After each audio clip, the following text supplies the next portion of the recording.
What's going on YouTube? This your boy No Fears Chris, back with another video. Make sure I like, comment, subscribe.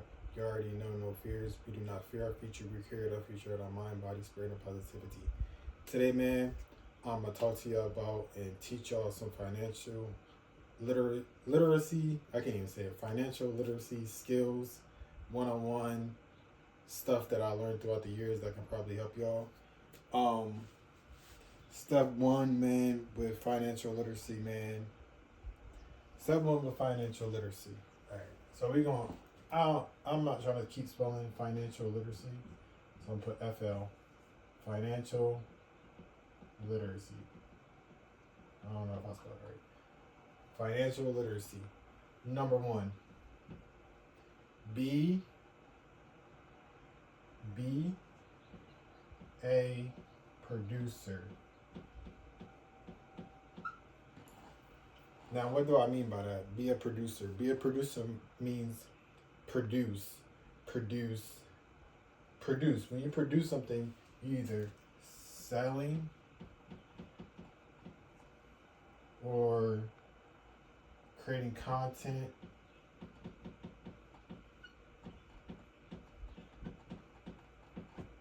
My handwriting is trash, but it's going to get better as the videos go on. So financial literacy. Number one, man. Your number one mindset out of all things is you have to be a producer. You cannot be a consumer. I mean, you're going to be a consumer. Of course you're going to be a consumer. You're going to buy something. What I'm saying is be a producer more than anything. Be a producer. Producer is by selling goods that people need, providing a service, anything that is being a producer, selling. You're producing content, you're creating content, you're selling content. Girls on OnlyFans, but we're not gonna get into all that. But you're selling content. You might be selling advice or knowledge or whatever. So always be a producer, man. You're always produce music, and you can sell your music, sell items, you can sell a pencil, you can sell anything. But remember to always be a producer. Be a producer. Do not be a consumer. Do not be a consumer. Be 85% producer, 15% consumer. So when you're a producer, be 85% a producer. You're producing 85% of the time, 15% of the time you're a consumer. Now if you want to buy something like an asset, then that's okay. So when you're being a consumer, you're buying assets.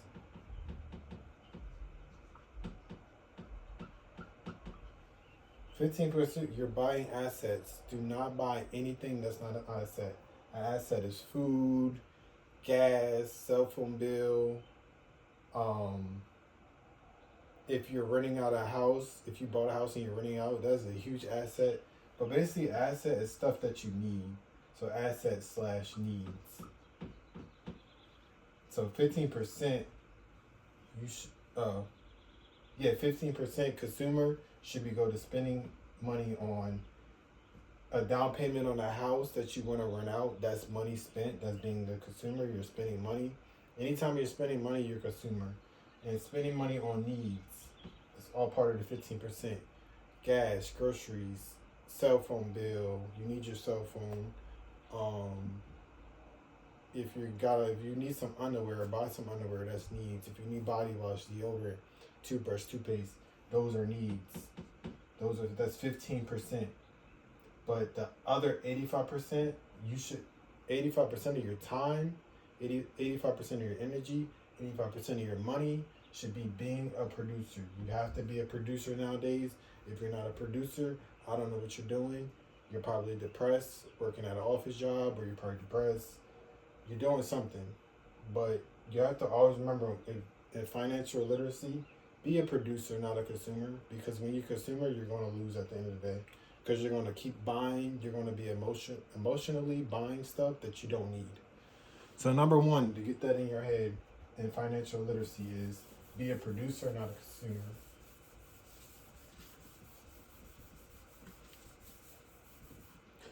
Number two, I'm gonna use a different color for y'all. We're gonna use orange. I'm gonna use orange today. Number two of financial literacy. I like this orange, it's very bright. Number two is pay.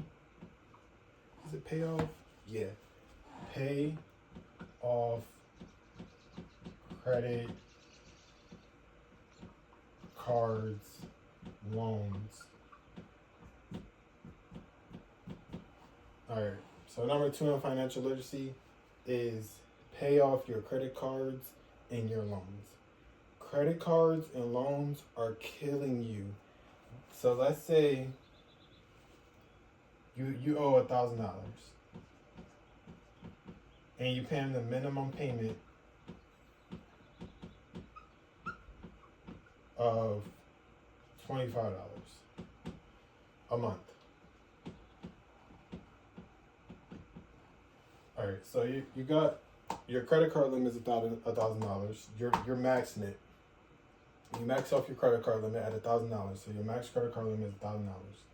So you have to start paying that back. So when you pay that back, you're only paying a minimum payment of $25, which you only can afford at the time. You're only can afford $25. So while you're only paying that $25, your credit card company is charging you because you're not paying. You're only paying the minimum. When you're paying the minimum, that's not. You still have to pay. You have to pay more than that. You have to pay more than the minimum. So when you pay off a credit card and you owe a balance, do not just pay the minimum, because if you pay the minimum, you'll still have to pay it. They'll add the balance that you owe. So let's say if you pay $25, they really expect you to pay more than your minimum payment. So you need to be paying $50. So let's say if you don't pay that $50, you don't pay $25. Now they add, I'm right over here. Now they add to next month $25 plus whatever your interest percentage, whatever they add on. So I'm gonna just say plus another $50. So now you're paying. So you owe $1,000 on your credit card, and I gotta make this brief too because there's a bunch of stuff I want to go over. I get in more detail another day. So $1,000 you owe your minimum. You pay your minimum payment, which is $25, which is not enough, but that's all you can afford. So you're paying $25, but then the interest and all that adds up. You might have a late fee, and at the end of the day, you go back to that $25 didn't mean anything, and they put $75 and add it on to the $1,000.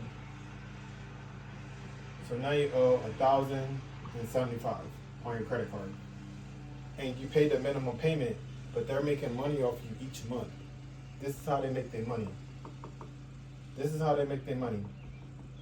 They make you pay the interest, late fees, and whatever. They make you pay that. So they keep adding up every month. So you do 75 times 12. What is that? I don't. My math is so bad. I use a calculator so much nowadays, bro. My math is so bad. I'm gonna just 75 times 12 is, I know, probably like, I'm gonna just say 1,000. I'm just guess. My math is trash nowadays. I don't have a calculator. I'm using my phone to record. So at the end of the day, at the end of the year, you end up owing them $1,000. But this happens a lot of times. So this $1,000 that you owe, 100 people owe. So you're doing 100 times 1,000. That's 100,000 people. That's $100,000. So they're getting $100,000 just off people off late fees and charges and interest rates that you're not paying. And charges and late fees is the main thing, but interest is everybody's interest is different and everything, how different credit cards work and all that. But basically, you pay $1,000 a year, and 100. I'm just gonna say 100. It's millions of people. They making $100,000 just off late fee charges, and late fees and charges and interest and stuff. They're making $100,000 off nothing, cause you're eventually gonna have to pay that back. So you have to start paying off these credit cards ASAP, because they will put you in a hole. All you're doing is making these banks. You're making these banks and these credit card companies. You're making them rich. You're paying for their private jets, and they're eating steak with your money. what I used last time. I used blue, I used red. So number one is don't be a consumer, be a producer. Number two is pay off your credit card debts and pay off your loans. Loan is the same thing. Like I said, I'm not gonna get too into detail with that, but loans and credit cards is like the same thing. Just pay them off as fast as possible. Don't worry about saving money. Don't worry about investing. You need to pay off your loans first because they are killing you and they're making you poor. And you're making these banks rich. You're just paying for their, like I said, you're paying for their private flight to Bahamas and paying for their meals and their hotels and all that. So make sure you pay off your loans and your credit card because your interest is killing you. After you pay off your, after you pay off your credit cards and loan, what you make, my bad. That looks kind of bad. Like I said, my handwriting will get better. But after you're done paying off the credit cards and the loans, you want to invest 10% of what you make.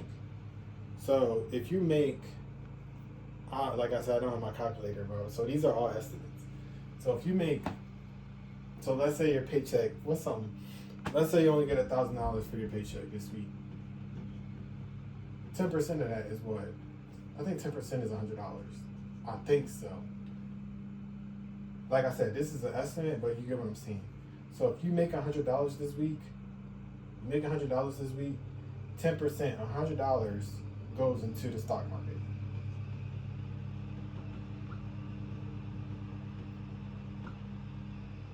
Handwriting's bad again. That's an M. So invest 10% of what you make. So if your paycheck is $1,000, you invest 10%. 10% of $1,000 is $100, which, if I'm wrong, correct me in the comments. So you put $100 in the stock market. Now you put $100 in the stock market no matter what's going on. I don't care if it's about to be a war.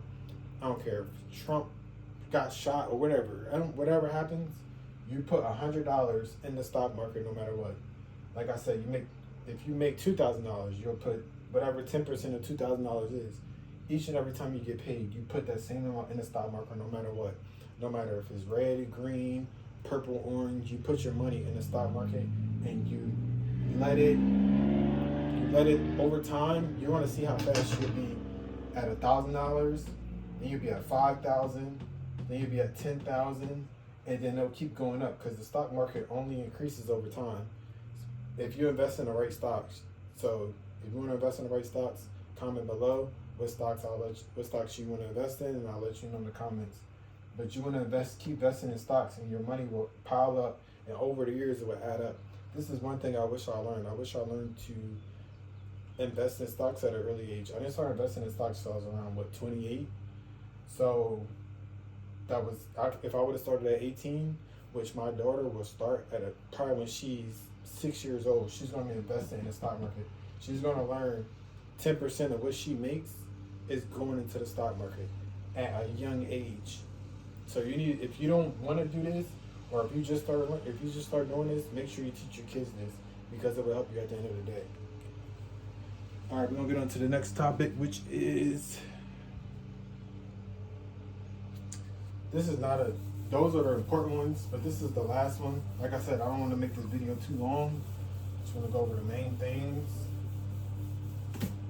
The last one is just to use black yet. This is the important one that everybody sleeps on.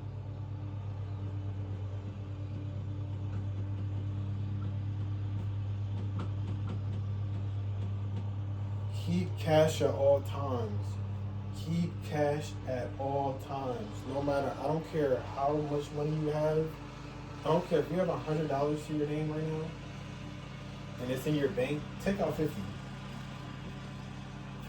and put it in your wallet. You need to keep cash no matter what. You need to have cash saved no matter what. You never know what's going to happen tomorrow. You never know if all the banks are going to shut down. You never know if the stock market might shut down, which this never going to happen. But I'm just saying, you never know what's going to happen. Always keep cash on you because you never know what's going to happen, bro. We could go into a war or anything and you need medicine. Somebody has medicine. Let's say we're in a war or something and you don't have medicine, but your neighbor has medicine. You can give them $20 cash for the medicine because you have cash. Now, if you had it in your bank account, you can't even. You probably, if we in a war, you probably can't even get into your bank. You probably don't even want to. I'm just saying, bro. I'm just saying a war, but anything can happen, man. Just always keep cash because you might need it to buy goods, just in case we go into anything can happen. Like, this is the United States. Like, we have a lot of beef. If y'all don't know, we have a lot of beef. So anything can happen. You might need cash. Certain things require cash. Like, a lot of places still require that you just bring cash instead of like Apple Pay and stuff. Like, it's a lot of things that still, like, you want to go to a carnival or something, they take cash. Like, if you want to buy tickets for your kids or anything, or you want to take your girlfriend or boyfriend, whatever, you always just need to keep cash, man. That's what I learned throughout the years. Like, I take a percentage too. Percentage put in the stock market, percentage is in cash, percentage into producing blah, blah, blah, a percentage into paying bills, whatever. But I always make sure I keep cash, man. Keep cash at all times, man. This is very underrated that nobody talks about this. You need to keep cash at all times. You never know what's going to happen, bro. Sis, whatever, whoever's watching this, you never know what's going to happen, man. Keep cash at all times. It is very important to keep cash at all times. This is probably the most underrated thing that people take for granted because we have so many ways of paying digital, like Apple Pay, Cash App, Venmo, and all these other new stuff. Like, you can buy stuff with crypto. It's money you never see. So, wow, I think eventually we're going to go to a no cashless system. But right now, while cash is still relevant and it's still around, keep cash on you, man. You never know what's going to happen. Like, you never know, man. You can't predict tomorrow. Like, you can't predict tomorrow. So always keep cash on you just in case for emergency. I'm talking about any type of emergency. You always need to keep cash, man. But anyways, this is your boy No Fears Chris, man. Make sure y'all, let me write it for y'all. Make sure y'all like, comment. Always spell subscribe wrong. Subscribe. Make sure I like, comment, subscribe, man, for more advice. I give advice on anything financial literacy. For my men, if you need help with anything, losing weight, I'll make videos about that, losing weight. If you're having problems with women, how to deal with women. For my females, I have like I said, I can help you out with financial literacy, anything. Anything you need help with, any life issues, man, make sure to comment below. Or DM me on Instagram. You can DM me. My Instagram is No Fears Chris, which is the same as my YouTube channel. You can DM me on Instagram. I'll message back within the next couple hours. But like I said, man, these are the main things with financial literacy.